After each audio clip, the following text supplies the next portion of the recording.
I demand send another 200. Good little piggy. There are people who find pleasure in giving strangers their money. They'll literally just meet me at an ATM, hand me cash, and then we'll go our separate ways. He said, I've got this fantasy. I would love to get out a loan and give it to you. $50,000. No, it's not transactional. There are no sexual favors involved, and most of the time these people will never meet. They are just sending their money for your approval and your validation. I would have been able to buy a freestanding house. And the internet is filled with videos of people selling it as an easy way to make money. If you're looking for a quick way to make some money real fast, look no further because I have the thing for you. It almost sounds too good to be true, right? This is a look inside the world of financial domination.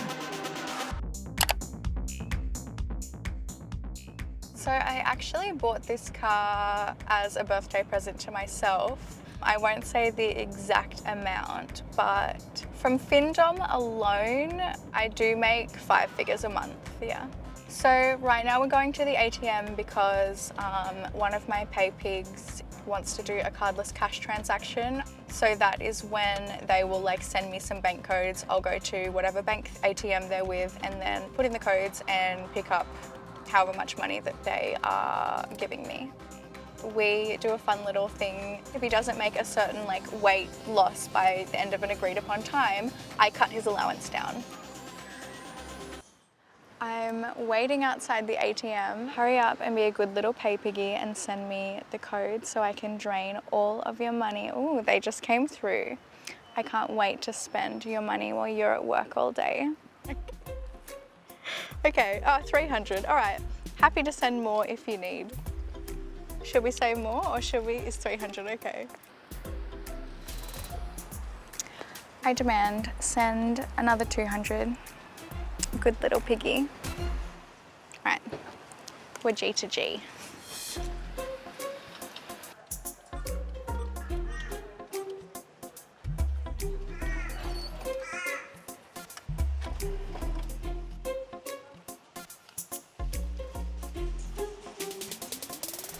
So I've just gone to the ATM and what a good little pay piggy. You got out $1,000 instead of 500. I wonder what I'm gonna spend this on.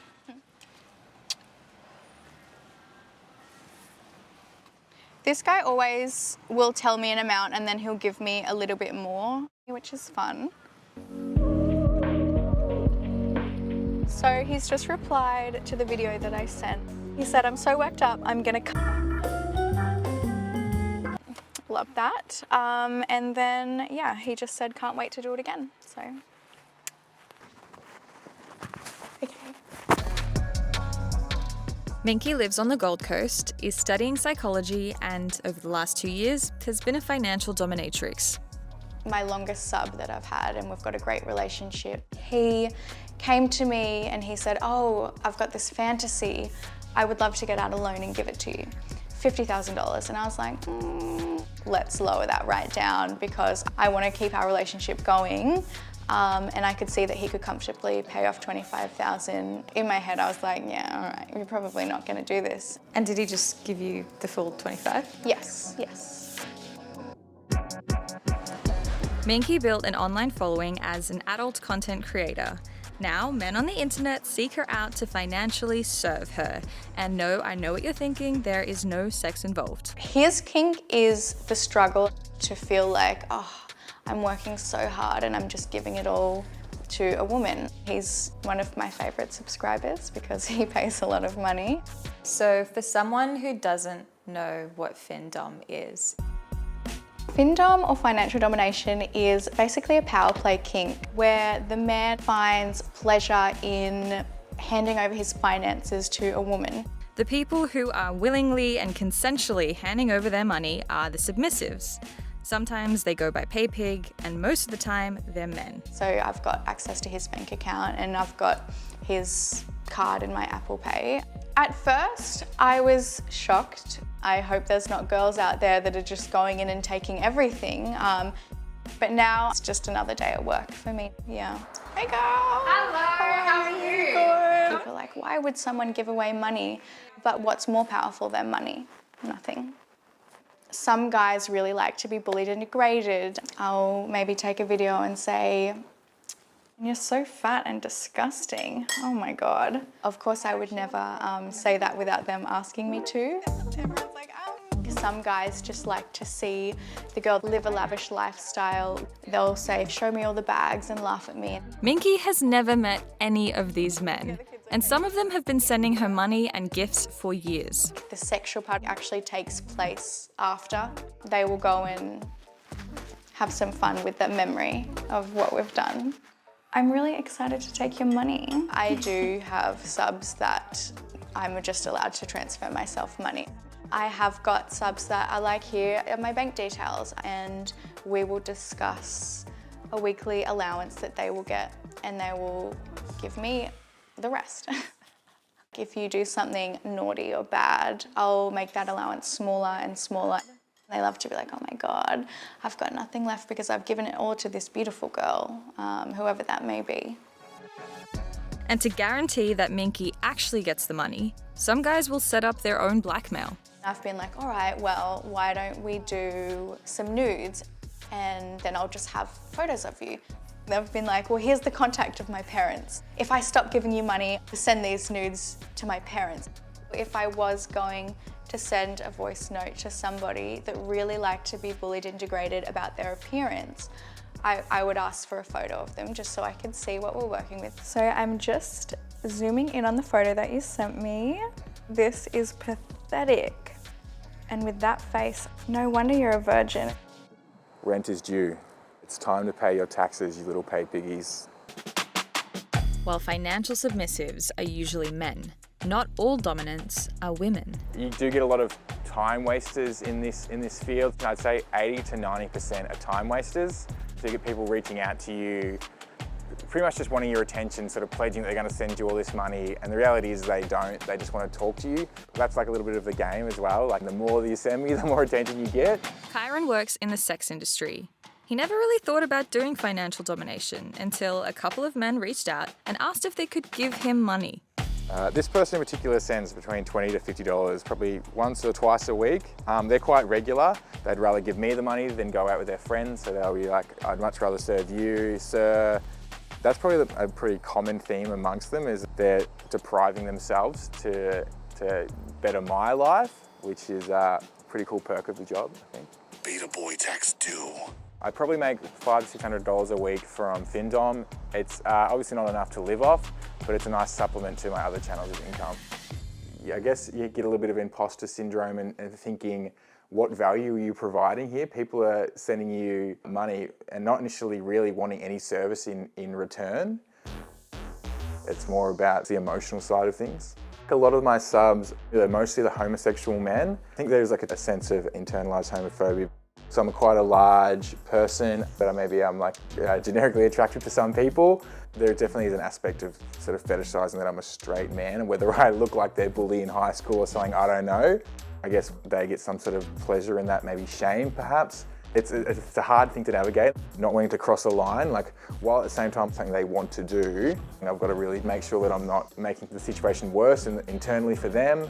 In the older clientele, he sees something a little different. There's a bit of a saviour complex. They want to feel like they're supporting you and saving you from this life. You know what would save me? Yeah, $1 million, which would give me like half a flat in Brunswick. I recognise you from somewhere. Yeah, I don't know. See your search history, or compared to my other incomes, it's probably a lower effort. It's getting more popular to be a Findomme, because obviously it looks like a very easy way to make money. Thank you so much. I've been around like this industry for a while, and like around kink and BDSM. So it's just like not a matter of just setting up an Instagram account and then all of a sudden you're gonna have 500 people wanting to send you cash. Even though lots of dominants are open about Findomme, submissives are a little more private. I start talking to a couple online. Sorry for the late reply. I had to pick up extra shifts after being drained. It started as a euphoric feeling, nervous, excitement, having my fate in someone else's hand. And sure, the excitement comes in the risk, but not all risks pay off.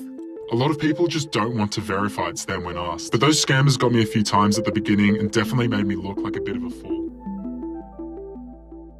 I come across a Findomme support group. It's run by a guy called Kurt.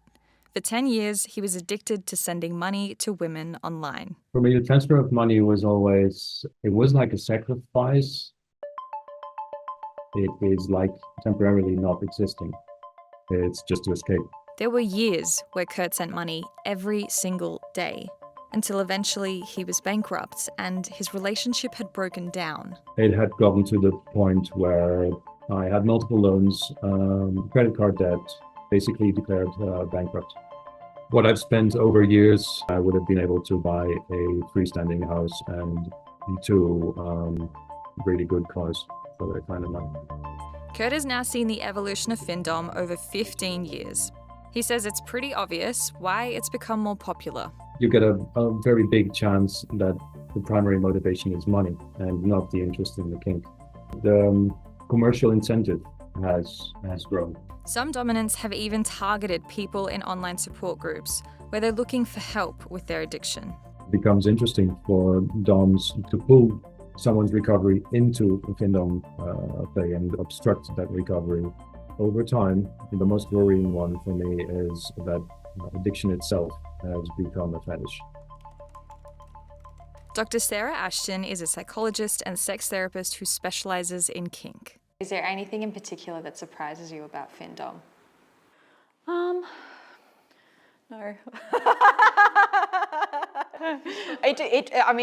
It makes sense, right? Money represents power on so many levels. Think about what it gives someone in their life, what freedoms, what responsibilities, and think about how much of our world is driven by money.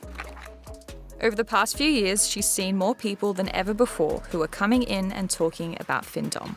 It's not about whether someone has the money or not. It's about whatever emotional experience they have. One theory is that if a man feels that earning and providing money is really connected to masculinity, however, in his relationships, that's not something that he's able to express, then perhaps this is an avenue for feeling a sense of contribution. If you're someone who's in control, looks after everyone else, sometimes it can feel really cathartic, healing, and arousing to be in a completely submissive position. Often what we see with kinks and fetishes is an eroticization of some kind of social shaming. Sarah says there is one myth she sees over and over again about the people who enjoy submission. There is actually no difference between the general population and the kink and BDSM population and their experience of trauma. Everyone has trauma in the entire population. People are working long hours, drinking to excess, having relationships that allow them to kind of be distracted. This might be one of them, but again, it's not unique. One of the most harmful things that we can do is to inject more fear. I feel like judgment about kinks often comes from fear, and that comes from not knowing about something. I would say look inwards. Is there something that maybe you're missing out on that you feel like you need to cast judgment on other people? If you like this video and want to see more, subscribe to the Feeds YouTube channel.